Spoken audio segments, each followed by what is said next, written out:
بسم اللہ الرحمن الرحیم۔ السلام علیکم۔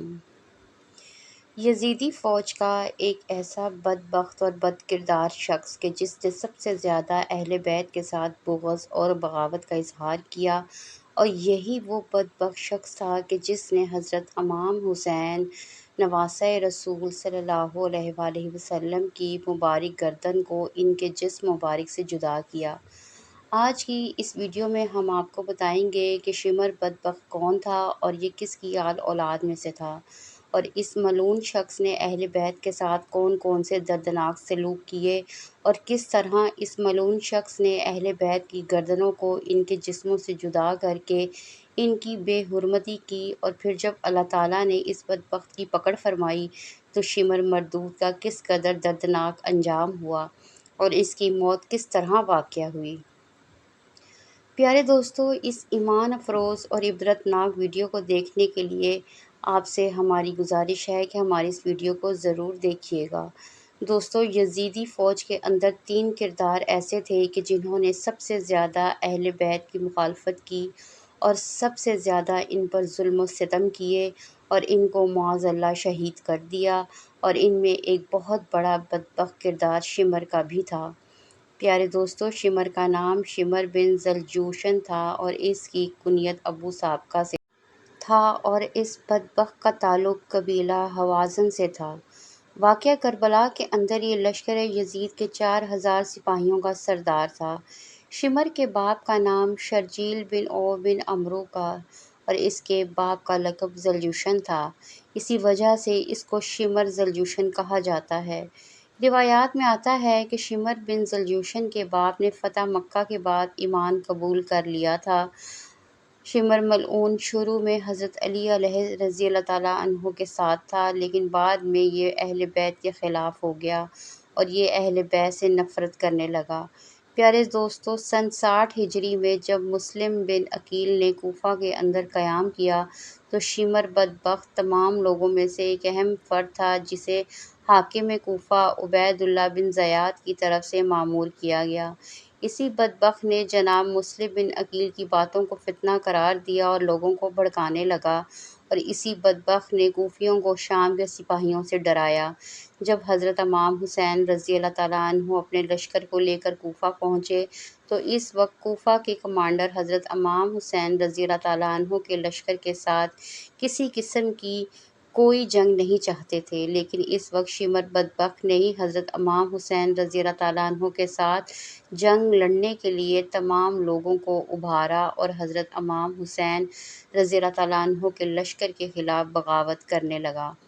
پیارے دوستو، روایات میں آتا ہے کہ جب کوفہ کے لشکر کے کمانڈر عمر بن سعد نے حاکم کوفہ کو ایک خط لکھا کہ حضرت امام حسین رضی اللہ تعالیٰ عنہ اس بات پر آمادہ ہو گئے ہیں کہ یا تو وہ واپس چلے جائیں یا پھر ان کی بیعت کی جائے، چنانچہ اس خط کو پڑھنے کے بعد حاکم کوفہ نے یہ مشورہ دیا کہ اس بات کو قبول کر لیا جائے، لیکن جیسے ہی شمر ملعون کو اس خط کے بارے میں علم ہوا تو شمر ملعون نے اس بات کو قبول کرنے سے فوراً منع کر دیا۔ اس وقت شمر ملعون اہل بیت کے خلاف اپنے بغض کا اظہار کرتے ہوئے بولا کہ اگر حضرت امام حسین رضی اللہ تعالیٰ عنہ کو ایسے ہی واپس جانے دیا تو بعد میں یہ مزید مضبوط ہو کر آئیں گے، لہٰذا بہتر یہی ہے کہ حضرت امام حسین رضی اللہ تعالیٰ عنہ کو واپس نہ جانے دیا جائے تاکہ کہیں یہ اور زیادہ مضبوط نہ ہو جائیں۔ یہی وہ شمر ملعون تھا جس نے حضرت امام حسین رضی اللہ تعالیٰ عنہ کو اور اہل بیت کو قتل کرنے کا مشورہ دیا۔ اس طرح شمر ملعون کا یہ مشورہ عبید اللہ بن زیاد نے قبول کر لیا اور اس طرح شمر کو 4000 سپاہیوں کے ساتھ حاکم مقرر کر دیا۔ اس کے بعد کربلا کی طرف حضرت امام حسین رضی اللہ تعالیٰ عنہ کے نام ایک خط لکھا گیا جس کے اندر یہ تحریر تھا کہ یا تو حضرت امام حسین رضی اللہ تعالیٰ عنہ یزید کی بیعت کر لیں یا پھر سرخم تسلیم کر کے جنگ کے لیے تیار ہو جائیں، اور اسی خط کے آخر میں عمر بن سعد کو یہ کہا گیا کہ اگر تم حضرت امام حسین رضی اللہ تعالیٰ عنہ کے خلاف یہ کام نہیں کر سکتے تو پھر تم اپنا لشکر لے کر ایک طرف ہو جاؤ اور اس قوم کو شمر کے سپرد کر دو۔ پیارے دوستوں، روایات میں آتا ہے کہ جب یوم عاشورہ کی صبح ہوئی تو شمر ملعون اپنے لشکر لے کر میدان کربلا میں پہنچ گیا اور عمر بن سعد کے لشکر میں شامل ہو گیا۔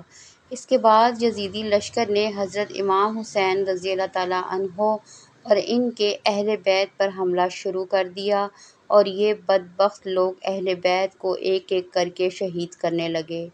روایات میں آتا ہے کہ شمر ملعون بدبخت شخص تھا کہ جس نے اہل بیت کے خیموں کو آگ لگائی اور اہل بیت کے لوگوں کو قتل کیا۔ اس کے بعد شمر ملعون نے اپنے سپاہیوں کو حکم دیا کہ وہ حضرت امام حسین رضی اللہ تعالیٰ عنہ پر تیروں کی بوچھاڑ کر دیں۔ لہٰذا شمر ملعون کے حکم پر حضرت امام حسین پر بے شمار تیر چلائے گئے، جس سے آپ کا جسم مبارک زخمی ہو گیا۔ اس کے بعد حضرت امام حسین رضی اللہ تعالیٰ عنہ کو شہید کر دیا گیا اور روایات میں آتا ہے کہ وہ شمر ملعون ہی تھا جو حضرت امام حسین رضی اللہ تعالیٰ عنہ کے سینے مبارک پر بیٹھا اور ان کے سر مبارک کو جسم سے جدا کیا۔ روایات میں آتا ہے کہ واقعہ کربلا کے بعد 12 شہدائے کرام کے سروں کو اٹھایا اور ان سروں کو لے کر ابن زیاد کی طرف چلا گیا۔ پیارے دوستو، اس طرح واقعہ کربلا کے اندر شمر نے سب سے بدترین کردار نبھایا۔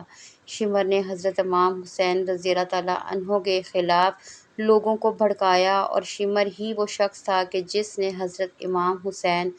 رضی اللہ تعالیٰ عنہ کے ساتھ جنگ کرنے کا مشورہ دیا اور شمر ہی وہ شخص تھا جس نے اہل بیت کے لوگوں کو شہید کیا اور شمر ہی وہ شخص تھا جس نے حضرت امام حسین رضی اللہ تعالیٰ عنہ پر تیر چلائے اور شمر ملعون ہی وہ شخص تھا کہ جس نے حضرت امام حسین رضی اللہ تعالیٰ عنہ کے سر مبارک کو جسم سے جدا کیا اور ان کے سر مبارک کی بے حرمتی کی اور 12 اماموں کے سروں کو لے کر ان کی بے حرمتی کرتا ہوا ابن زیاد کی طرف گیا۔ پیارے دوستو، بات کرتے ہیں واقعہ کربلا کے بعد اللہ تعالیٰ نے کس طرح شمر کی پکڑ فرمائی اور اس کا دردناک انجام کیا ہوا، اس کی موت کس قدر دردناک طریقے سے ہوئی۔ پیارے دوستو، روایات میں آتا ہے کہ سن 67 ہجری میں کہ جب مختار سرفی کا قیام ہوا تو اس وقت شمر ملعون اور مختار سرفی کے درمیان ایک زبردست جنگ ہوئی، لیکن اس جنگ کے اندر مختار سرفی نے شمر ملعون اور دیگر قومی امراء کو شکست دے دی اور شمر اپنی جان کو بچاتے ہوئے بنو امیہ کے علاقے کی طرف بھاگ گیا۔ اس وقت مختار سرفی نے شمر کی تلاش میں اپنا ایک گروہ شمر کے پیچھے بھیجا۔ اس وقت شمر ملعون نے مختار سرفی کے غلام جو کہ شمر ملعون کو قتل کرنے کے لیے آیا تھا، شمر ملعون نے اس کو قتل کر دیا اور خود شمر ملعون کسی دوسری بستی کی طرف بھاگ لیا۔ لیکن اس کے بعد مختار سرفی نے ایک اور لشکر کو بھیجا اور شمر ملعون کا ایک بار پھر سے محاصرہ کر لیا۔ اس بار شمر ملعون کے تمام ساتھی اس کو چھوڑ کر وہاں سے بھاگ گئے۔ روایات میں آتا ہے کہ رات کے وقت مختار سرفی کے لوگوں نے شمر ملعون پر حملہ کیا اور اللہ اکبر کہتے ہوئے شمر ملعون کی گردن کو اس کے دھڑ سے جدا کر دیا اور جس طرح شمر ملعون نے حضرت امام حسین رضی اللہ تعالیٰ عنہ کی گردن کو ان کے جسم سے جدا کیا تھا، اسی طرح شمر ملعون کی گردن کو بھی اس کے جسم سے جدا کیا گیا اور شمر ملعون کے سر کو کاٹ کر مختار سرفی کے پاس بھیجا گیا اور اس کے جسم کو کتوں کے آگے پھینک دیا گیا۔ اور بعض روایات میں آتا ہے کہ شمر ملعون کے سر کو کاٹ کر مختار سرفی کے پاس بھیجا گیا اور اس کے جسم کو کھولتے ہوئے تیل کے اندر ڈال دیا گیا۔ اور بعض روایات میں آتا ہے کہ شمر ملعون کو گرفتار کر کے مختار سرفی کے پاس لایا گیا اور وہاں پر اس کی گردن کو اڑایا گیا اور اس کے جسم کو ایک کھولتے ہوئے تیل میں ڈال دیا گیا۔ روایات میں آتا ہے کہ شمر ملعون کے سر کو چوراہے کے اندر لٹکایا گیا تاکہ لوگ اس کے انجام سے عبرت حاصل کریں۔ پیارے دوستو، اس طرح اللہ تعالیٰ نے شمر ملعون کو دردناک موت دی اور اسی طرح اس کے سر کو قلم کیا، جس طرح اس نے حضرت امام حسین رضی اللہ تعالیٰ عنہ کے سر مبارک کو شہید کیا تھا اور اس کی بے حرمتی کی تھی۔